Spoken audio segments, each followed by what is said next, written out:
Hello, everyone, and welcome to today's session. Now, this session is almost like a continuation of what we've been doing before. Since our previous session was on reliability, and which is one of the psychometric properties of a psychological test, today's session focuses on norms and the types of norms and its significance. Now, today's session is going to be fairly brief, and I'm trying my best to keep it or to use simple terms to help facilitate learning and comprehension. Now, one thing you will realize is that with psychological tests and its psychometric properties, there is a considerable amount of statistics involved, which I will definitely not be covering in an online session, and an online session would not be adequate to cover it. So I will mention them briefly, but we won't really be going in depth. Okay, so to begin with, what are norms actually? Now, if you look at the comic that is present on the screen, you'd see that there is a varied representation of the sample of animals. And here we're looking at a test that is going to be done. And the test is the same for all to measure their ability or capacity. So norms are nothing but the scores that we use to compare the individual and to understand where the individual lies based on his or her score in comparison to the score of the group. Now, what do we mean by the group? So, when we talk about a group or the norm group, we are looking at a sample that we have collected, and the sample is a representative of the population for whom the test is intended or for whom the test was developed. So basically, we have a sample that we collect, which is collected with the utmost care, because we're saying that the sample is going to represent the general population, or at least the population that we want this test to be used for. So the scores that you obtain from this group is what then becomes the norms of a specific test.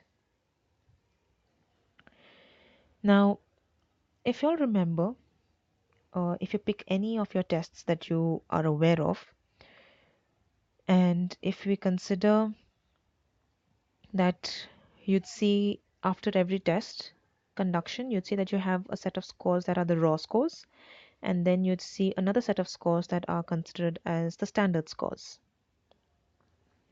Now, if you look at the raw scores, a score in and by itself would not really give you any information. Like saying, for example, if you have a personality test, and on one of the traits of a personality test, if you scored, let's say, 6 out of 10,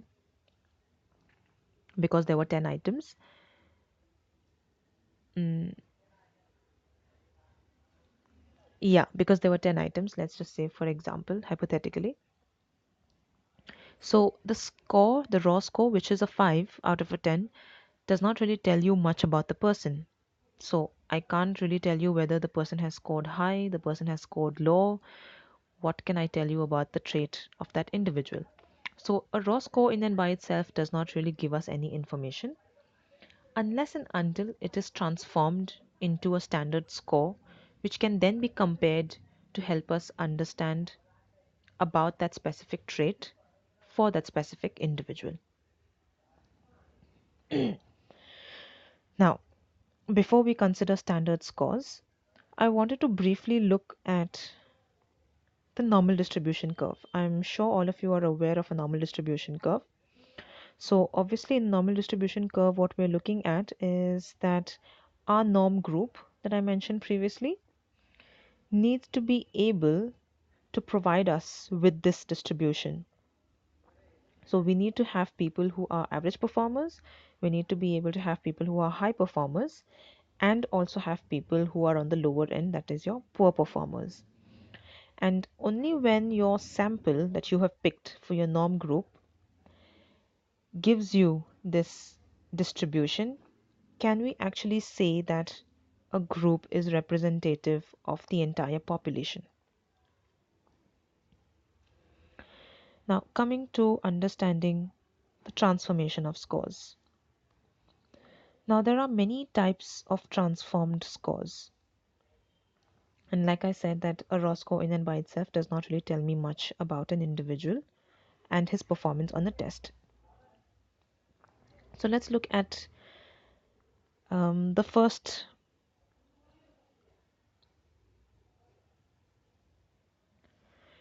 That is, what exactly is a transformed score? So basically, when we look at transformed scores, we're looking at scores that have been transformed into a certain format to provide us with better information or more interpretable and useful form of information. So the first transform score that you can see on the slide is the percentile. Now, a percentile basically expresses the percentage of people from the sample who scored below a specific raw score. So let's say, for example, if you have 80% of your sample who have scored below the raw score of 25, that would mean that 25, the raw score of 25, corresponds to a percentile of 80, which is denoted as P80. So basically, I'm saying that 80% of my sample has scored below P80, and the raw score of 25 is denoted as P80, which leaves 20% of the sample who must have scored more than the raw score of 25. And that is what we look at in terms of a percentile. Now, there is another one which is very similar to this, and that's referred to as the percentile rank. But this one I will not be covering, and I'm leaving it up to you to go ahead and read up, find out what's the difference between the two, and we could discuss this in our offline session. Moving ahead, now we're looking at the second category of transformed scores, and that's the standard scores. Now, a lot of tests use this format to represent scores, that is the standard scores. And the way that this differs is that in a standard score, we are expressing the distance from the mean in standard deviation units. And I'm quite sure all of you are aware of what's a mean, what's the median, what's the standard deviation. And those are your basic statistical concepts, or at least measures of central tendency, that you all would have learned or heard of at some point in time. So a standard score expresses how much you are deviating from the mean using standard deviation. Now you will find a lot of types of standard scores. There is the Z-score, there is the T-score, then you have stenines, then you have STEN scores. So I won't really be covering all of them because the Z-score and the T-score are very statistical in concepts, but I will definitely be explaining the idea behind it. So if you look at a Z-score and a T-score, the basic premise that they follow is that they have an assumed mean and a standard deviation, and basically you pick the raw scores and convert it into a Z-score or a T-score using the specific formula that has been that is there for the conversion, and that's how we get a Z-score or a T-score. And once we've converted them into these scores then become standardized scores. So the mean remains the same throughout and the standard deviation remains the same throughout after the conversion.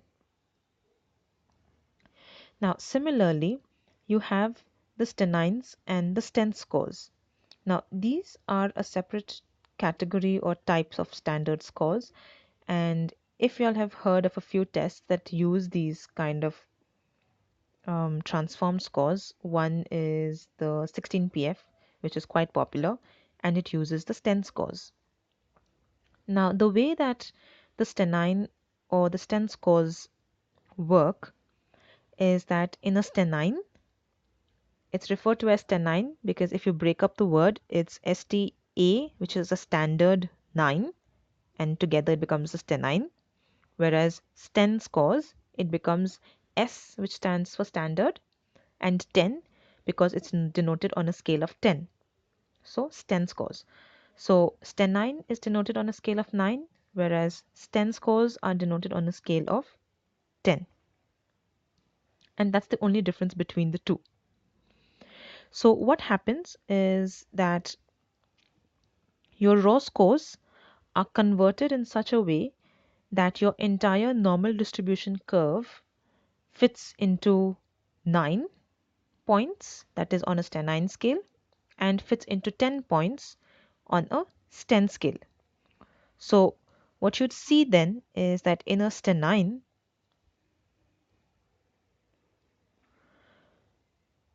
the 0.5 becomes your mean and you have 4 points below and 4 points above. Whereas in a STEN score, you'd find that it goes in pairs. So your mean actually falls at points 5 and 6 together, and then you have 4 points below and then you have 4 points above in a STEN score.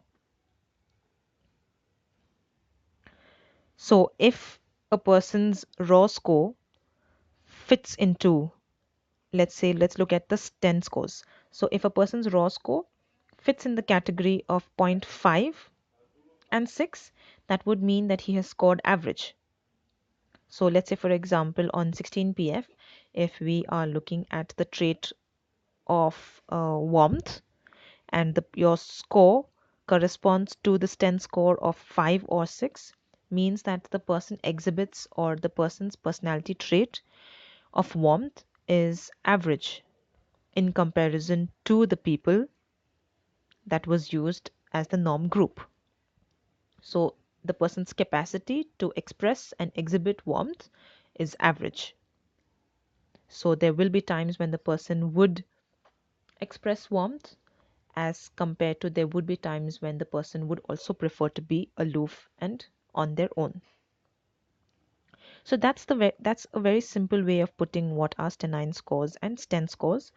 And in some books, if you go to read, you will find that they are categorized as types of norms as well.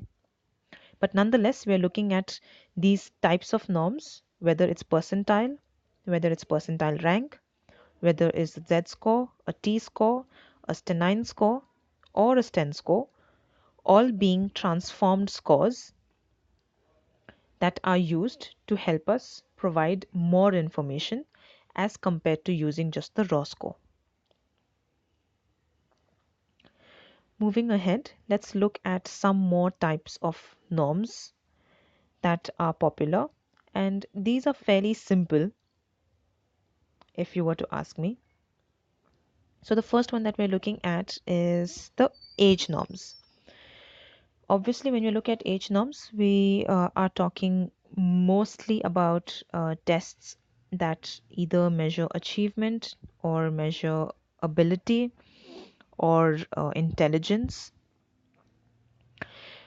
The whole reason being is that you'd notice there are changes in terms of achievement, ability, and intelligence with the progression in development, and hence it becomes important to factor in this particular variable. So,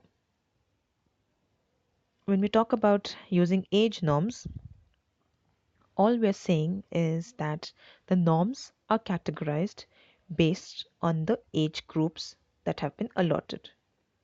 So, you'd see that intelligence tests, you'd compare a person from the fifth grade score to the norm group of children from fifth grade.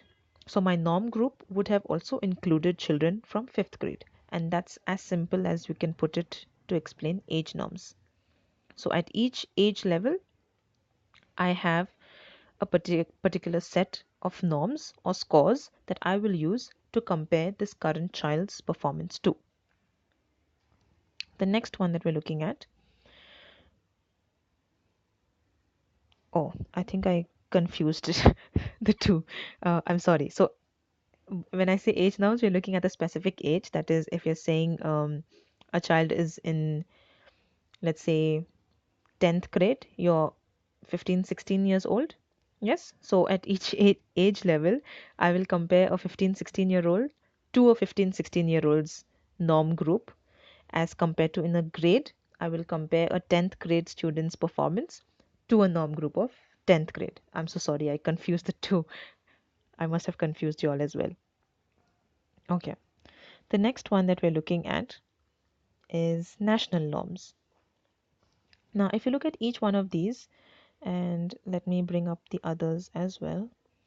So you notice that it's as simple as what the name suggests here. So at age norms, we're looking at comparing a person based on their age. In grade norms, we're looking at comparing a person based on the grade.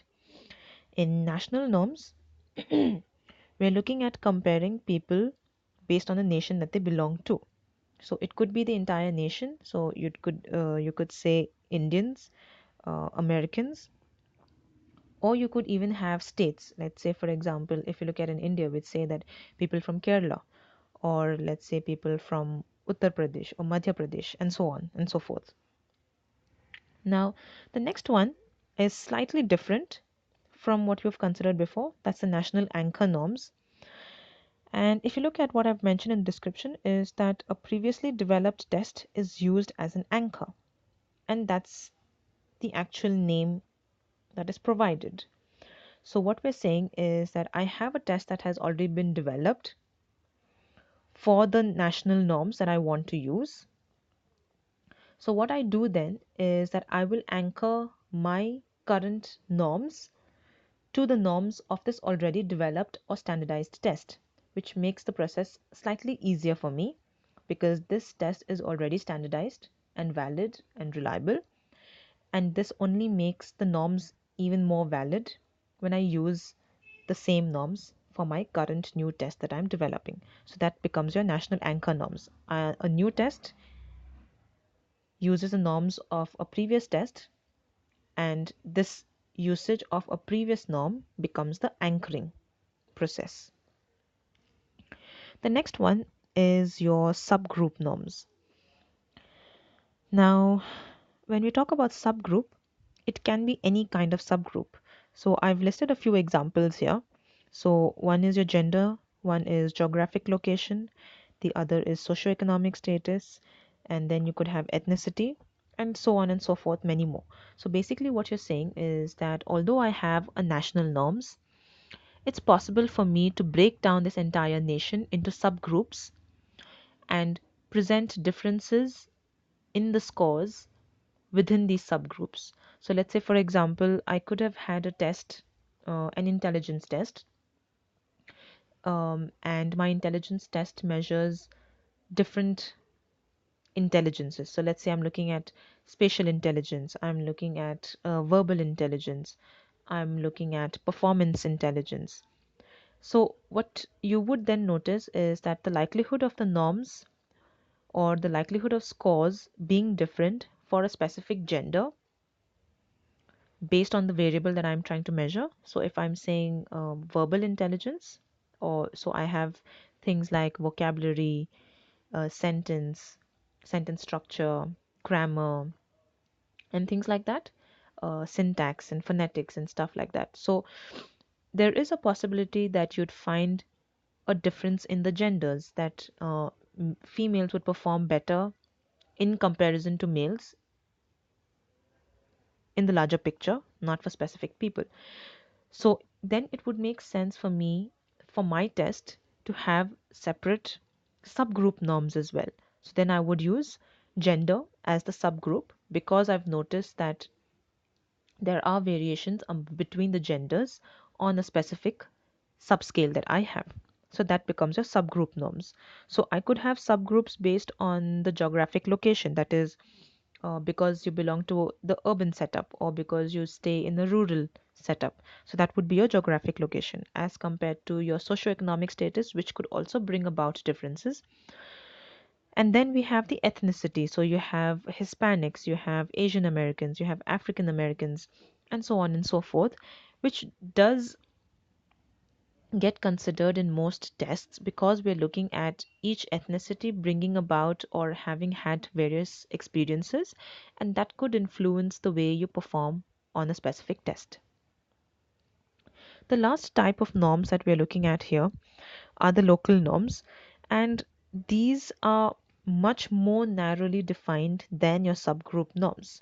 So most often not, you'd find that tests don't really use um, complete local norms.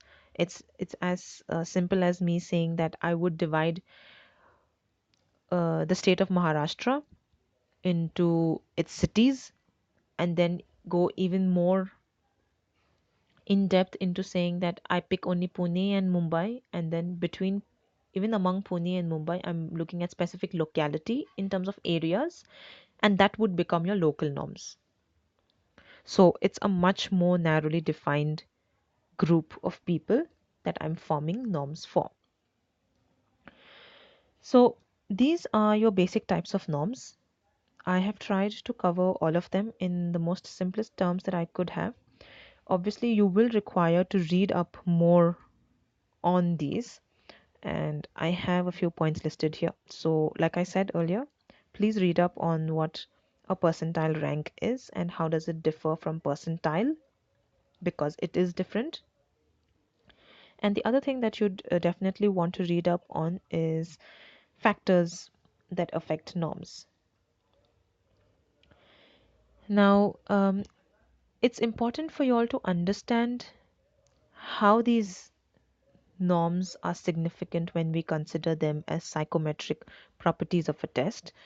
So, unless and until you all are going to be considering developing a test or constructing a test on your own, it really isn't as significant or of the utmost importance for you all to understand how to go about developing the norms. But as long as you have a theoretical idea of what the concept is like and how you should be going about it if you were to develop a test, is adequate enough currently. And if you would definitely want to understand it further, to understand how you could actually apply it when you're constructing a test, then we could definitely discuss this during our offline session.